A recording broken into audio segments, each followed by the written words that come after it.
Hi everybody, Unlucky Artist here, and today I'm going to be talking about what material should you be building in Save the World. Now, the short answer, the TLDR, is metal, but in this video I'm going to go into detail about why and also the exceptions to the rule when you don't want to be building in metal. So let's get started. So there are three types of materials in Save the World to build with, and they are wood, brick or stone, and metal. And if we look at the health points, these are three tier 3 walls. You can see that wood tier 3 has 4,900 health points, brick has 7,350, and metal has 9,800 health points, so almost double what the wood has. The rule of thumb is, in the majority of situations, you will be wanting to build in metal because the health points of your build are going to just be so much higher. Now, there are obviously some exceptions to that rule, and to understand those exceptions, we have to really understand elemental husks, and we have to understand mission modifiers. So let's think a little bit more about those now. There are three types of elemental husks in Save the World, and if you think it's a bit of a coincidence that there's three types of elemental husks and three building materials, you wouldn't be wrong. Each of the types of husks do particular damage to a particular type of material. So fire husks do 200% damage to wood, water husks do 200% damage to brick, and nature husks do 200% damage to metal. And in the infographic here, it's just showing the basic husk, but actually this applies to all elemental husks, including big fat huskies and including smashers. So if you are in a firestorm, you don't want to build in wood. If you're in a water storm, you don't want to build in brick. And if you're in a nature storm, you don't want to build in metal. And that means taking what we know about the health points of the materials together. If you've got a fire or a water storm, you should be building in metal. And if you've got a nature storm, you should be building in brick. You don't ever want to build in wood because the health points just aren't high enough. So a related question is, well, how do I know what kind of elemental husks I'm going to get in my mission? And the simple answer is you just go to a mission and you hover over it like I'm doing right now. So you can see this mission I'm hovering over is a water storm. And we know that because we can see the three little watery lines under the mission information. So most of the missions actually on today are water storms, but here we got a nature storm, and that's with a lightning bolt. And then there's a firestorm, I think, down here somewhere. Here we go. This is a firestorm, and again, it has a little fire symbol. So you know in this mission you're going to get fire husks. In this one you're going to get nature husks, and then pretty much all the other ones on today's board you're going to get water husks. So this applies to what we call storm alerts, like this one here. It also applies to 4 times missions, like this one, which I think are called mega alerts. But for this type of mission here, which is a mini boss alert, we don't know what kind of husks we're going to get in this mission. And similarly, this kind of mission here, which doesn't have any types of alerts, it will be random and it might change as well during the mission. So in general, with these types of missions, I just build in metal as a default. Sometimes it happens that you think it's a particular type of storm and then it changes to nature at the last minute. But in general, if you build in metal, you'll be right at least 2 times out of 3.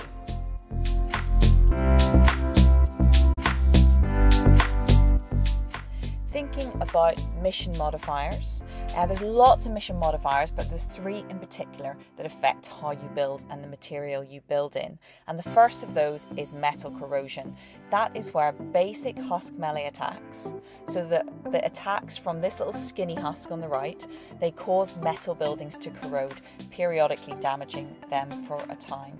So that is where damage continues to occur even after the building has been hit. So one hit will then do kind of 3 or 4 pieces of damage to that same bit of metal. So that's just to metal, and it's just from the skinny husks. It doesn't apply to any other type of husk. But of course, if you do have metal corrosion, you should be trying to, in most cases, build in brick. Now let's have a look at metal corrosion in action, and you can see here I've trapped myself in a box and I've got a basic husk attacking the metal, and all those little purple arrows, they are the effect of the metal corrosion, not the effect of the husk hitting it. So for every hit the husk does, we get loads and loads of little purple arrows that continue to damage the build. And actually this basic husk has gone through a tier 3 metal in about 25 seconds, which is pretty fast. Now, as I said, you should generally build in brick when you have metal corrosion, but what about when you have water storm, which is where husks do 200% damage to brick? And you can see actually in these two missions here in Twine, we have water storm with metal corrosion, so it's a very common thing that occurs. In those situations, you should build in metal, and this clip here is showing you why. This is a big fat husky chewing through brick at the fastest rate ever, and then compare that to how he goes through a piece of metal. He takes about the same amount of time as a basic husk with metal corrosion does to go through that metal. So because in a mission where perhaps you're trapping or you're shooting, you're going to be killing off those skinny little husks pretty early on.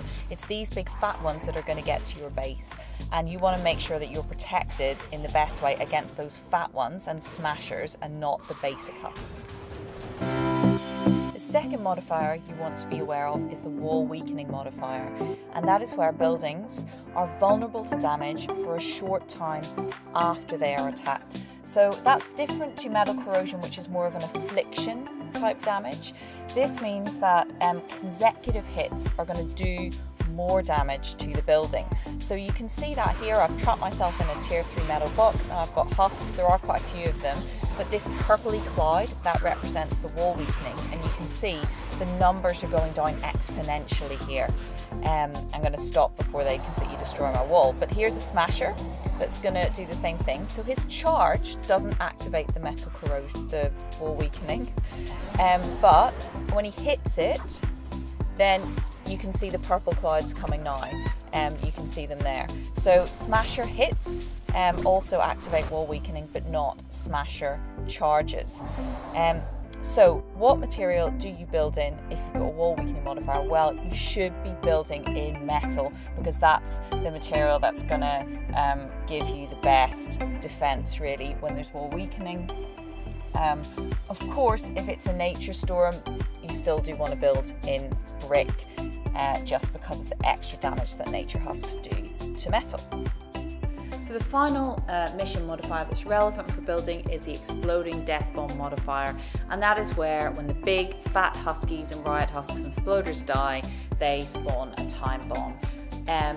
Now, in past years this used to be a lot more problematic, but in all honesty I actually think it's been nerfed recently. Certainly it seems to be doing a lot less damage than it was when it originally came out, and you can see here I've lured a husk onto my builds and I'm about to kill it, and when it dies it does 562 damage, which, given that the health of these builds is over 9,000, that's such a tiny percentage. It equates to roughly 6% of the whole build. So you've got to have over 20 big fat husks dying simultaneously for this to be a problem. So I would say if you can, build in metal, but in all honesty, don't worry too much about exploding death bomb.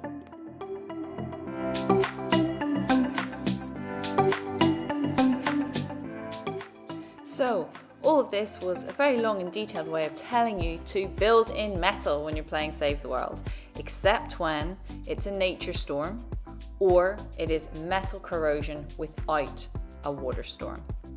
And that is summarized in the infographic below. I hope this has been helpful. If it has, please do subscribe for more updates and building tips and how-to guides to save the world from me.